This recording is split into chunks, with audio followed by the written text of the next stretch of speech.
Salam damai dan sejahtera untuk kita sekalian. Kita akan melanjutkan pembelajaran kita mengenal perjanjian baru. Yang secara umum pada video pertama, video kedua, dan video ketiga, saya sudah menjelaskan tentang 4 Injil, kitab Kisah Para Rasul, dan 3 surat Paulus kepada jemaat. Jemaat di Roma, di Korintus, dan di Galatia. Pada video yang keempat ini, saya akan melanjutkan kembali gambaran umum mengenai surat Paulus kepada jemaat di Efesus, di Filipi, di Kolose, dan di Tesalonika. Mari kita ikuti terus pembelajaran ini untuk mendorong, memberikan arah, dan memberikan semangat kepada Bapak, Ibu, Saudara yang ingin belajar ajaran-ajaran dalam Alkitab. Kitab ini penting untuk kita pelajari, menjadi fondasi, sumber, dan arah di dalam perilaku kita dalam konteks kekinian maupun dalam segala konteks apapun. Mari kita mulai pembelajaran kita lagi dari surat Paulus kepada jemaat di Efesus. Surat ini ditulis sekitar tahun 60 sampai tahun 62. Surat ini ditulis di kota Roma. Ketika itu Rasul Paulus berada di dalam penjara pertama. Tema dari surat ini ialah mengenai gereja, yaitu persekutuan orang-orang percaya yang ditebus oleh Kristus, dibenarkan Allah, dilahirbarukan oleh Roh Kudus. Persekutuan dengan Kristus yang membawa kematian dan kebangkitan Kristus di dalam hidup orang-orang percaya. Gereja yang di dalam Kristus telah ditetapkan Allah dan telah dinyatakan sebagai umat tebusan Allah. Dalam surat Paulus kepada jemaat di Efesus ini terdiri atas 6 pasal yang terbagi dalam beberapa bagian penting. Pasal pertama menjelaskan fondasi paling utama secara internal mengenai keberadaan kita sebagai gereja, orang-orang pilihan. Dan di dalam pasal pertama ini juga kita bisa menyadari bahwa di dalam Kristus dan kemuliaan Kristus kita mendapatkan bagian yang Tuhan sudah tetapkan.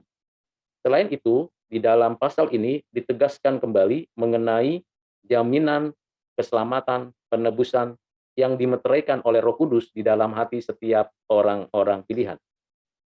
Di dalam pasal kedua, dalam surat Efesus ini, dijelaskan dan diajarkan mengenai keberadaan kita sebagai orang yang dulu mati karena dosa, sekarang hidup oleh karena anugerah. Penyelamatan kita bukan karena kemampuan kita dan keagamaan kita, tetapi semata-mata karena kasih karunia. Melalui iman yang dianugerahkan Allah, kita diselamatkan.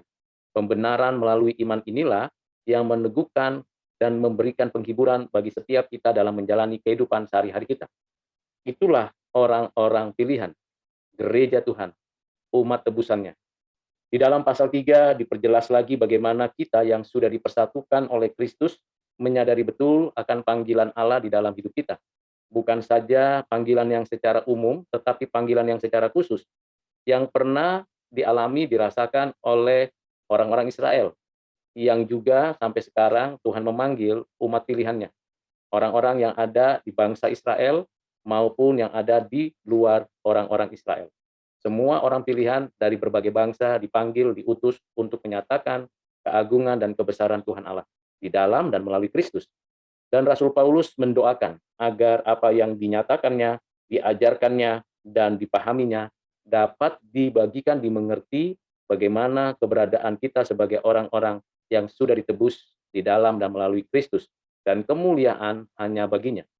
Di pasal yang keempat, dalam surat Efesus ini, dipertegas lagi bagaimana kita sebagai orang-orang percaya dalam berbagai multi dimensi, multi etnis, multi bahasa, multi pengalaman, dan segala hal bisa berbeda-beda, karunia yang diterima, karunia yang dijalankan, namun semuanya disatukan menjadi satu kesatuan di dalam Kristus. Kesatuan di dalam berbagai perbedaan itu.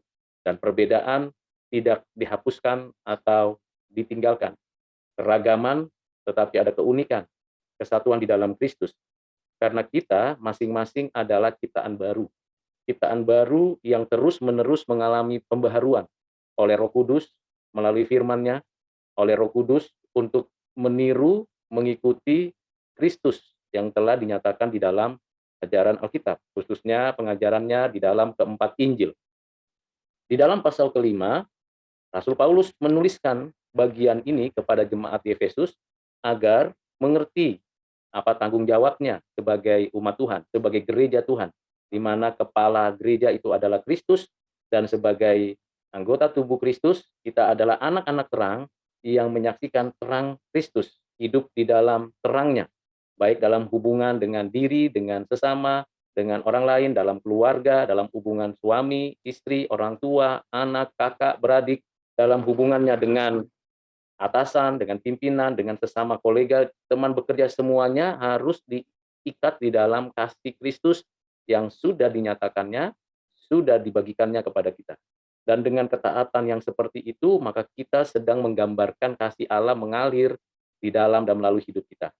Di dalam surat Efesus ini juga lah kita diberikan suatu warning, kewaspadaan atas segala kemungkinan roh-roh jahat, kuasa gelap, orang-orang jahat melakukan suatu cobaan, gangguan, bahkan sebuah tindakan supranatural yang datangnya dari si jahat. Itu sebabnya Rasul Paulus memberikan peringatan sekaligus kita diberikan perlengkapan rohani untuk peperangan itu, supaya kita tidak terlena dan berdiam diri.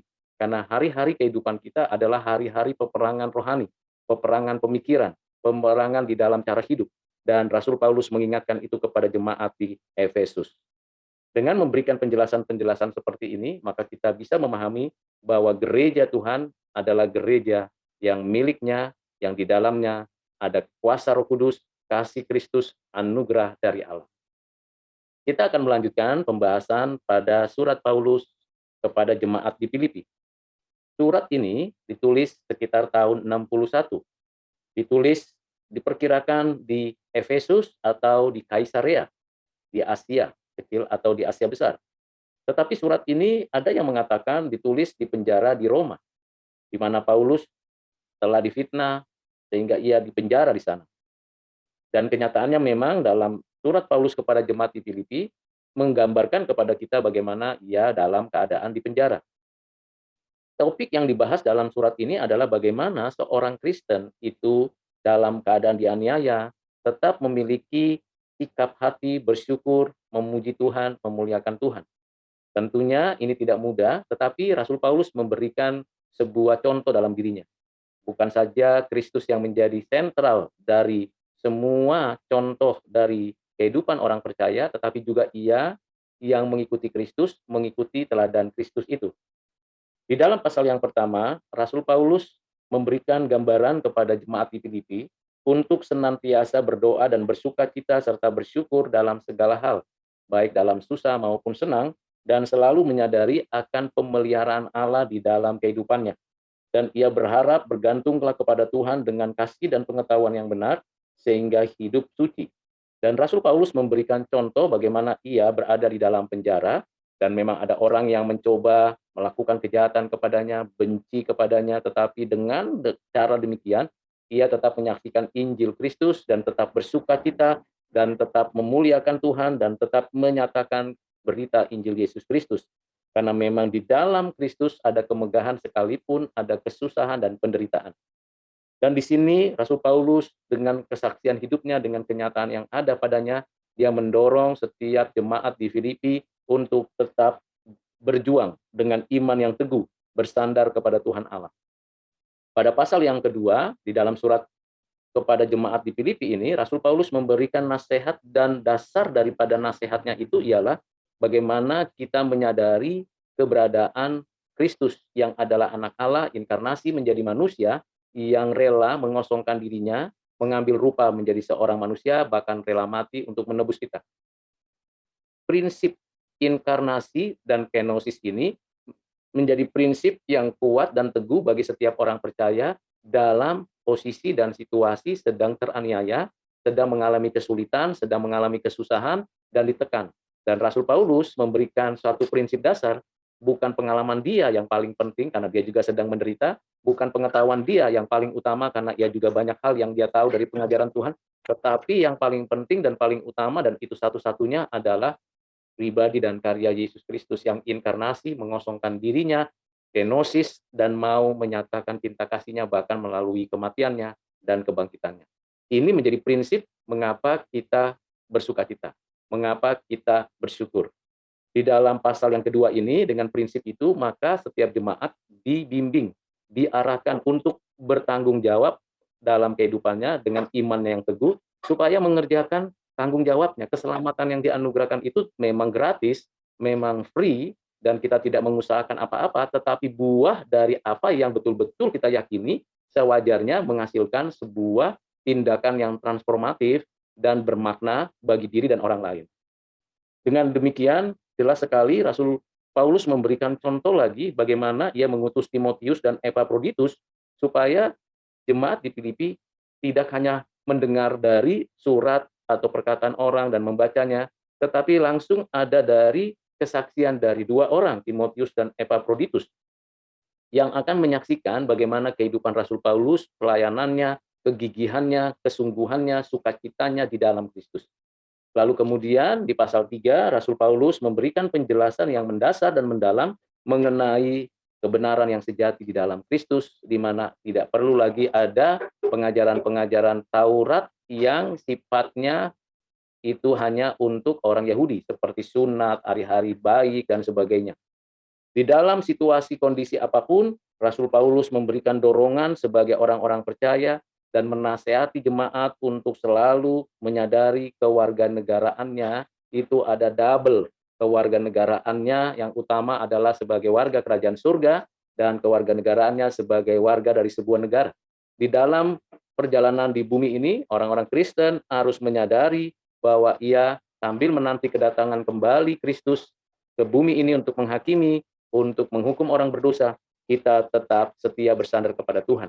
Di tengah-tengah situasi apapun, kiranya damai sejahtera Kristus dan pertolongan dari Roh Kudus, penghiburan darinya, itu menjadi sumber kekuatan bagi kita.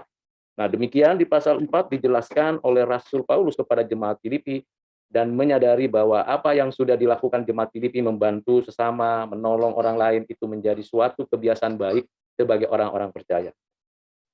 Kita melanjutkan pembahasan kita untuk surat Paulus kepada jemaat di Kolose. Kita tahu bahwa ada dua jemaat yang Paulus mengirim surat, tetapi jemaat itu tidak didirikan oleh Rasul Paulus, yaitu jemaat di kota Roma dan jemaat di kota Kolose. Surat Paulus kepada jemaat di Kolose kira-kira ditulis tahun 60 dan ditulis di penjara di Roma. Ada referensi daripada penjelasan ini pada kitab Kisah Para Rasul pasal 28 ayat yang 16 sampai 31.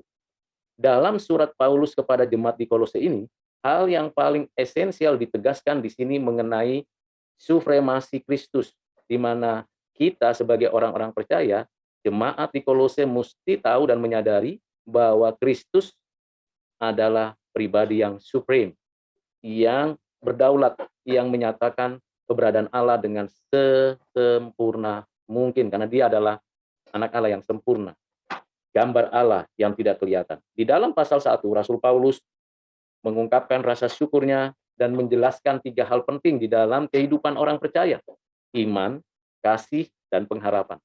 Iman, kasih, dan pengharapan itu harus ada di dalam diri setiap orang percaya, karena itu semua orang percaya yang memiliki iman, kasih, dan pengharapan akan memiliki suatu sikap hati untuk saling membangun, saling mendoakan, dan mengucap syukur karena kita dibebaskan dan dilepaskan dari kegelapan ke dalam terangnya yang ajaib.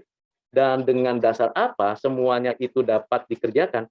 Karena keutamaan Kristus, supremasi Kristus. Kristus adalah gambar Allah yang sempurna, yang menyatakan diri, yang inkarnasi. Kalau Bapak, Ibu, Saudara, dan saya adalah gambar Allah yang diciptakan. Kristus adalah gambar Allah yang ada pada dirinya. Invisible dari keberadaan Allah dinyatakan di dalam dan melalui Kristus. Kristus yang menciptakan dan yang memelihara segala yang ada. Kristus juga di dalam kuat kuasanya dan di dalam kasihnya menebus kita melalui kematian dan kebangkitannya.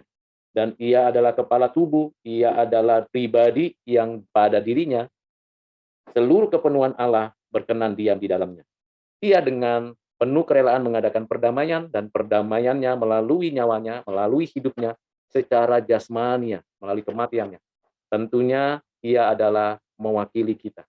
Dia mewakili Allah, untuk menyatakan kasih dan anugerah, ia mewakili kita untuk rela mati menebus kita. Dan di dalam pelayanan-pelayanan Paulus, Paulus menyatakan ketertundukannya kepada Kristus. Walaupun menderita, walaupun mengalami kesulitan, maka yang paling utama adalah hidup di dalam Kristus. Dan ini hal yang penting yang perlu kita sampaikan dan kita boleh bagikan kepada banyak orang. Bagaimana orang-orang Kristen itu, pengikut-pengikut Kristus itu memiliki kepenuhan hidup di dalam Kristus. Yaitu kita harus benar-benar memiliki karakter seperti Kristus, pola pikir seperti Kristus, dengan kehendak hati yang betul-betul bersyukur kepada Tuhan Allah.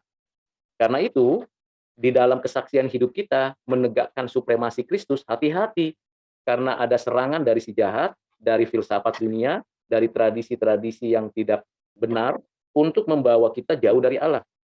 Pada posisi seperti itu, kita harus memandang hanya kepada Kristus yang duduk di sebelah kanan Allah Bapa. Kristus yang telah menyatakan kemenangannya atas dosa, atas iblis, dan atas kematian.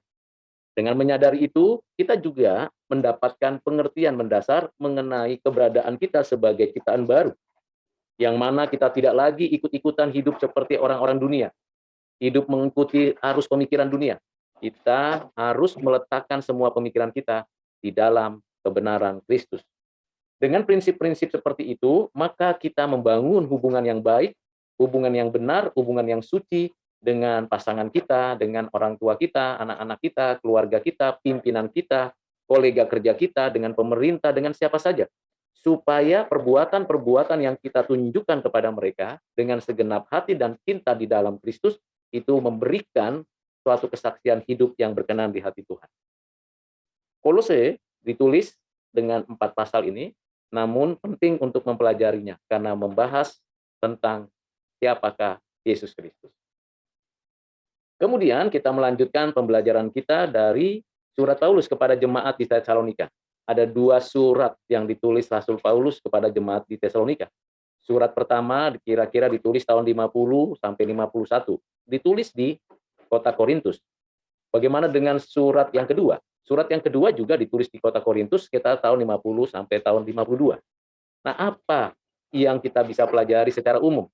Surat Paulus kepada jemaat di Tesalonika bagian yang pertama itu ada 5 pasal. Sedangkan pada bagian yang kedua atau surat yang kedua ada 3 pasal.